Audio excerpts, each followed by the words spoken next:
Oui, j'ai vu, mais j'aurais dit de pas se mettre là.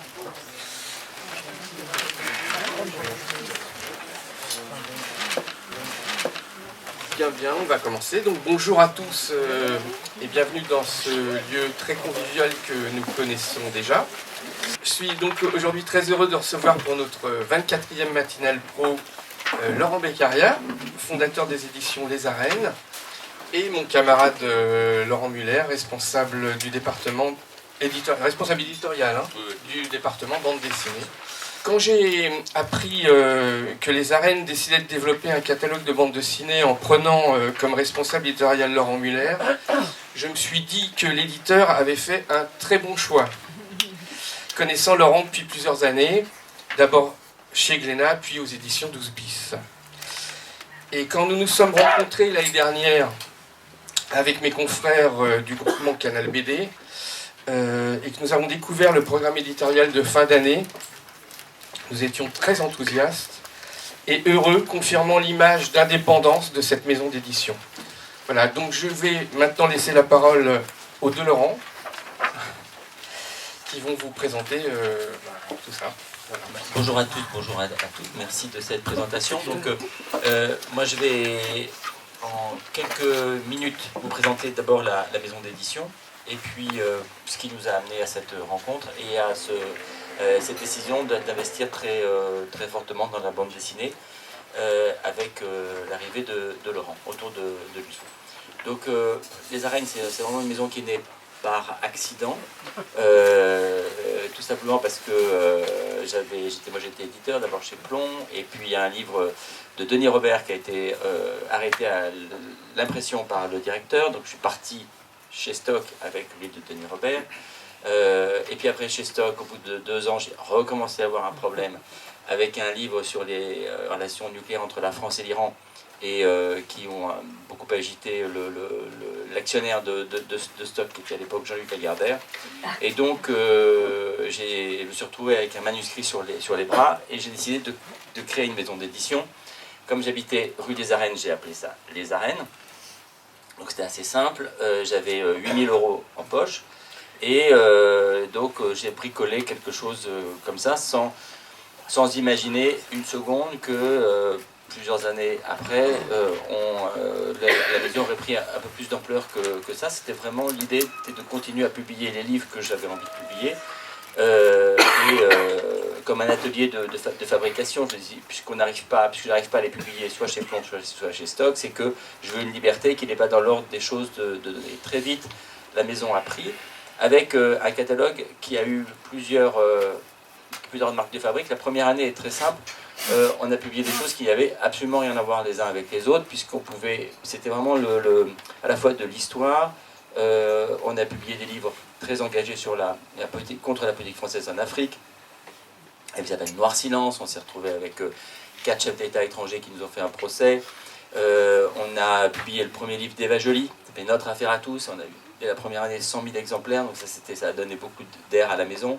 En même temps, un livre érotique de Denis Robert, les premiers textes, des textes dessinés par des textes de scène de Philippe Meyer. Enfin, bref, on a fait des choses toujours très différentes. Donc il y a des caractéristiques qui sont restées dans la maison, publiées peu, s'investir à fond dans chaque livre, faire de chaque livre un objet différent, qui allait jusqu'au bout, essayer de donner une grosse valeur ajoutée éditoriale à ces livres, pas de logo, pas de charte définie, sinon c'est cette volonté d'être vraiment derrière les livres à fond. Donc d'année en année, la maison a grandi. Aujourd'hui, c'est une maison on est près de 50. On a un chiffre d'affaires qui se promène selon les années entre 20 et 25 millions d'euros de chiffre d'affaires. On n'a pas un centime de dette, donc on n'a jamais eu de dette, et on est toujours 100% actionnaire. On s'est d'ailleurs jamais versé de dividendes, donc voilà. C'était le principe, c'est que ça fonctionne un peu comme ça s'auto-entretient. Et puis, il y a cette aventure de la revue 21, puis de la revue 6 mois, qui a été quelque chose de très important avec Patrick Saint-Exupéry, où l'idée était vraiment de renouveler le genre et de faire se réunir dès le début des auteurs de bande dessinée. Et on a vraiment des rencontres formidables avec Stassen, qui était dès le premier numéro, Emmanuel Guibert, qui nous a beaucoup accompagnés durant Ferrandez, Joey Sacco, et on est très content parce qu'on va publier les 2 prochains reportages de Joey Sacco au printemps et cet été, qui sont des reportages totalement inédits qu'il a fait pour nous sur le gaz de schiste, et qui vont donner lieu à un livre coédité avec Futuro. Donc ça couvre beaucoup de gens de la bande dessinée, Hippolyte, comme ça qu'on a rencontré, Tronchet, voilà. Donc dans la revue 21, dès le début, la BD était considérée comme la photo, comme le texte, au cœur du projet. Et on a fait quelques incursions, donc quelques restes sont là, je pense notamment aux grands reportages. On a fait tous les grands reportages qui étaient parus dans 21, cette énorme brique, le livre sur le Rwanda de Patrick Saint-Exupéry, et puis cette trouvaille qu'on a faite aux États-Unis qui s'appelle Economics, qui est un livre qui était paru chez un éditeur Knopf, qui était un éditeur Abrams, pardon, qui était un éditeur classique, qui était d'ailleurs une filiale de La Martinière. Et c'est un boulot incroyable de toute la synthèse de l'histoire de la pensée économique en bande dessinée. Et ce livre qu'on a tiré à 4000 exemplaires, on l'a vu petit à petit monter, et on en est à 60 000 exemplaires des 2 éditions. L'année dernière, en année 4, on a encore vendu 22 000 exemplaires, et on fait encore une grosse opération, on fait venir, vous verrez, plein de choses cette année. Donc on s'est dit, mais il y a vraiment quelque chose à faire. Et puis c'est là que Laurent est arrivé, qu'on s'est rencontrés, et on a commencé à... C'était vraiment intéressant parce qu'on a commencé... il sortait de l'aventure de 12 bis, avec, en avons gardé le meilleur, et puis aussi en ayant pris la mesure de faire peut-être un peu différemment. On a commencé à discuter ensemble, et l'idée dès le début n'était pas de faire un département de bande dessinée à côté, ce que Albin Michel a fait, ce que d'autres maisons d'édition ont fait, en disant bon, bah, c'est un univers un peu particulier, on donne les clés à quelqu'un, on lui donne un budget et puis on voit ce qui se passe. L'idée était vraiment de faire rentrer la bande dessinée dans la maison avec toutes les dimensions, la psychologie, les enquêtes, l'histoire, et puis d'apporter ce que le dessin de presse, et puis d'apporter ce que Laurent avait de meilleur, les auteurs qu'il connaissait, son savoir-faire, des aventures qui étaient proprement BD. Et on a commencé à discuter 1 fois, 2 fois, des après-midi, et puis on voyait tout de suite que la greffe a pris, et on a décidé donc de se lancer de manière importante. Au début, on s'est dit qu'on n'en ferait que 4 à 5. Bon, ça va peut-être être de 10 à 15, parce que c'est en train de prendre. Et surtout, il y a eu un véritable enthousiasme de tout le monde, et une fusion entre les auteurs, les éditeurs, et puis Laurent aux manettes de tout ça. Voilà. J'ajoute, pour terminer, qu'on est complètement indépendant, y compris en termes de diffusion, et qu'il y a 1 an et demi, on a s'est lancé dans une aventure qui était un peu atypique par rapport à notre taille, qui était d'avoir une équipe de diffusion uniquement dédiée pour notre catalogue. C'est je pense, une des plus belles décisions qu'on ait pu prendre, parce que ça a complètement transfiguré notre manière de faire. C'est rapprocher encore plus des libraires, rapprocher encore plus de tout cet échange qu'on peut avoir entre les libraires et les éditeurs, et faire que des représentants qui connaissent chaque livre, qui racontent pas d'histoire, qui sont vraiment en prise avec le marché, ça nous donne, nous, beaucoup d'informations, et ça nous permet d'avancer. Voilà. Donc on y va avec de l'humilité, parce qu'on sait que personne ne nous a attendus, qu'il y a des éditeurs exceptionnels en bande dessinée, il y a des choses formidables qui ont été faites. En même temps, je pense que c'est la seule maison qui est une maison de littérature générale, et dans lequel la bande dessinée est au cœur de la maison. Et je crois que ça n'existe pas, si je ne m'abuse, autour. Et par exemple, Dargaud publie que de la bande dessinée, la très bonne bande dessinée, et n'a pas publié de documents et de choses comme ça. Donc nous, ça nous donne la possibilité, par exemple, quand on fait La Présidente, je pense que La Présidente, c'est quelque chose qui ne peut naître que dans une maison comme Les Arènes. C'est plus compliqué de faire ça de face ailleurs. Il y a tout un savoir-faire et une manière de lancement, etc., qui est liée au document. Oui, comme Laurent vous expliquait, effectivement, la bande dessinée aux Arènes est totalement intégrée dans l'activité de la maison. Et pour moi, qui viens de maison de bande dessinée classique, chez Glénat et 12 bis, ça a été assez révolutionnaire pour moi parce que j'ai accès à d'autres méthodes de travail, à d'autres personnes, à des auteurs que j'aurais eu du mal à aller chercher si j'étais chez Glénat ou chez Douce-Pis, c'était plus compliqué. Quand Laurent évoque la présidente, le projet qu'on reçoit au début, c'est un projet de livre de texte et non de bande dessinée, et on arrive à convaincre l'auteur de le faire en forme de bande dessinée. Ça, j'aurais pas eu ça chez Glénat, personne ne serait venu frapper à la porte, ou chez Douce-Bis en me disant voilà, j'ai un livre de texte, je veux imaginer Marine Le Pen au pouvoir en 2017 et ce qu'elle va faire.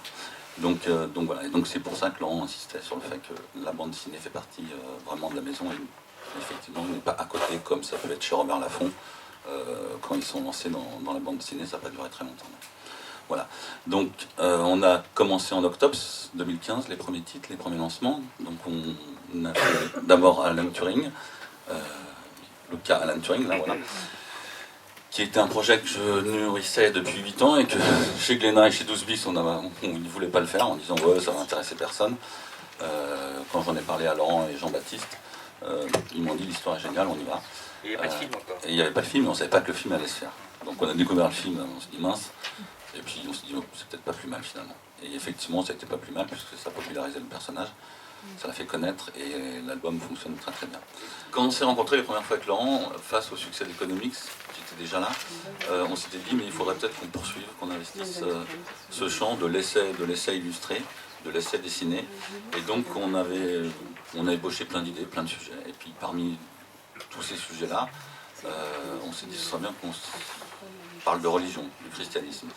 Et Thomas Legrand, l'éditorialiste politique de France Inter, avec qui on a un autre projet, me dit un jour, écoute, j'ai rencontré un type qui est extraordinaire, il est venu sur France Inter, Olivier Bobineau, c'est un type qui a 2 thèses, c'est un scientifique au CNRS, et il a raconté l'histoire des papes. Il me dit, je voyais des images, je voyais des BD. Il me dit, il faut que tu le vois, il est fou. Donc je dis, bon, bah, écoute, très bien, je vais le voir. Effectivement, il est fou.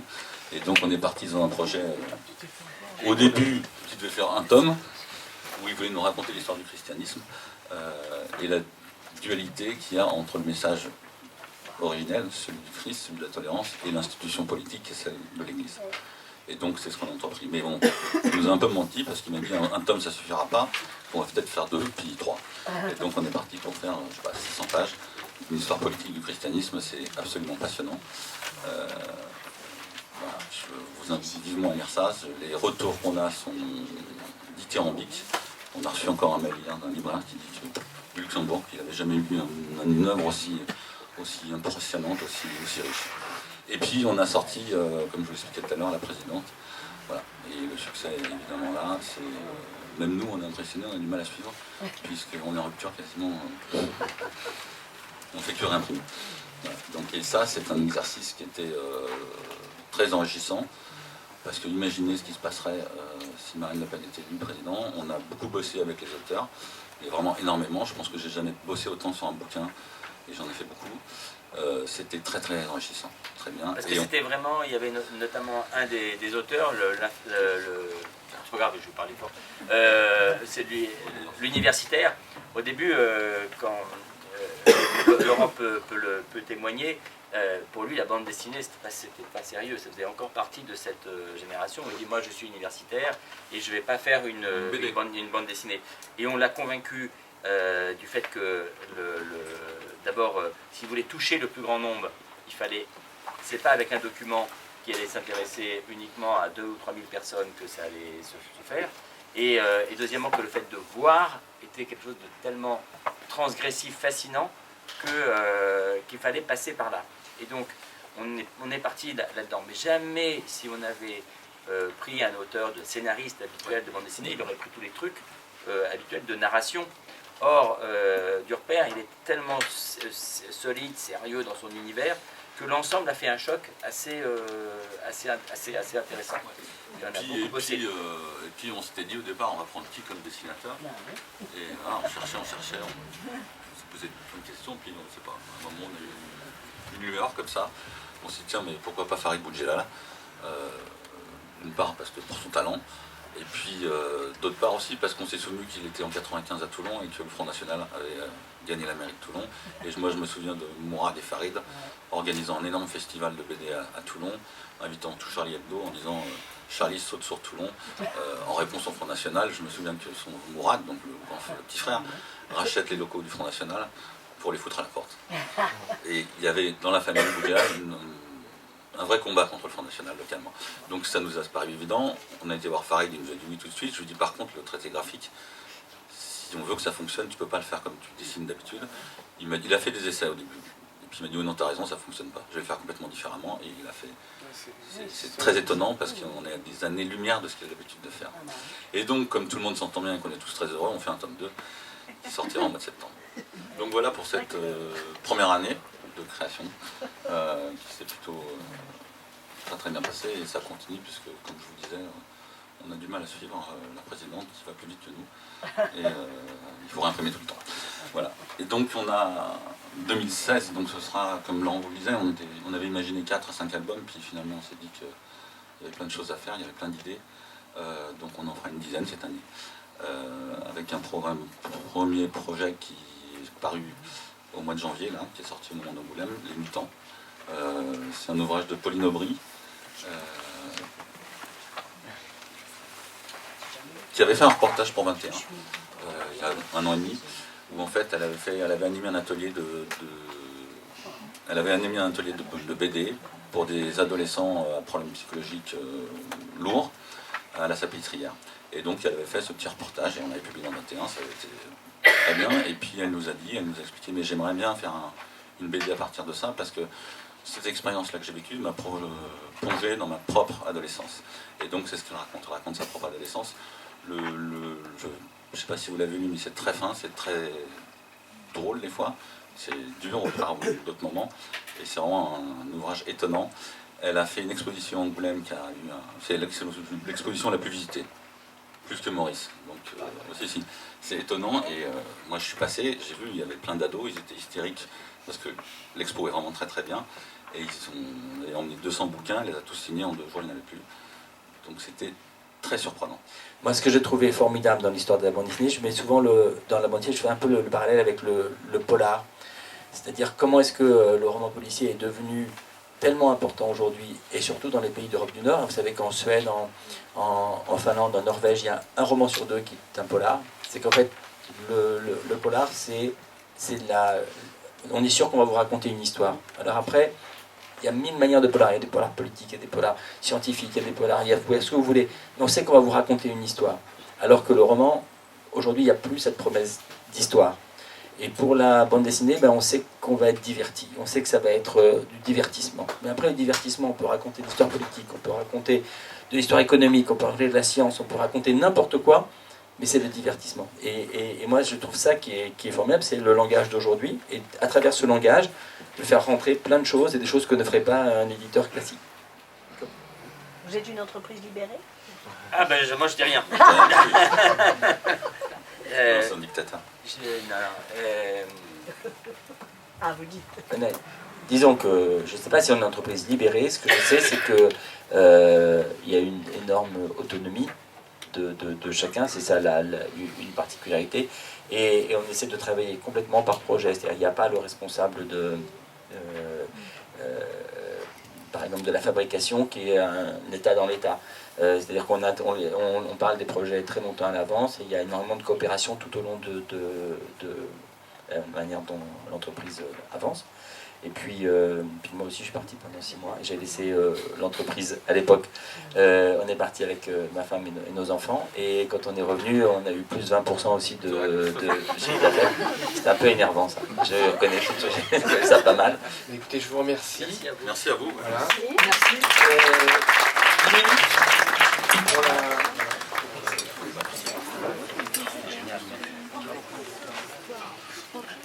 Ah oui, mais il a fait un boulot de dingue. Merci, en tout cas, c'est sympa. Hein. Mais oui.